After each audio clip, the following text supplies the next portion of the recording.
25 সালে হচ্ছে পা রাখছি, তো 2024 সালকে হচ্ছে ফেলে দিছি। সব মিলিয়ে তো অনেক ভালো লাগছে। নতুন বছরে সবকিছু নতুন ভাবে শুরু করব ভেবে রেখেছি এবং সবকিছু দেখেছি, ফ্যামিলির সাথে আসছি, তো সব মিলিয়ে একটা খুব আনন্দ লাগতেছে সবকিছু দেখে। আর আজকে হ্যাপি নিউ ইয়ার উপলক্ষে কক্সবাজার উদযাপন করব, আমাদের খুব ভালো লাগছে। অনেক লোক এই জায়গায় আসছে, খুবই ভালো লাগছে।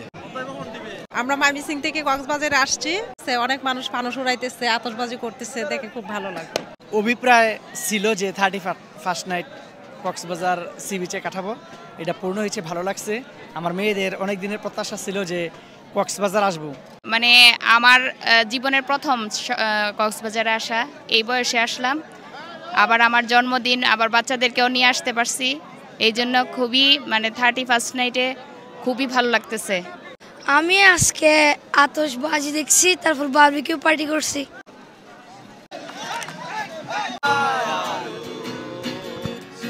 আজকে 31st নাইট ডে, আমার ফ্যামিলি নিয়ে আমি কক্সবাজার আসছি, অনেক আনন্দ করলাম ফ্যামিলি নিয়ে, অনেক আতশবাজি ফুটালো, খুব ভালো লাগছে, অনেক সুন্দর করে সময় কাটালাম। আমি কক্সবাজার আসছি, আমি এখানে বাজি দেখছি। এমন যদি হতো আমি পাখির মতো।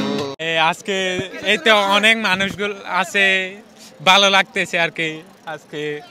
আর একটা বছরের প্রথম দিন, হয়তো আজ 12টার পর থেকে অনেক বাজে এখানে মনে করেন মানুষ।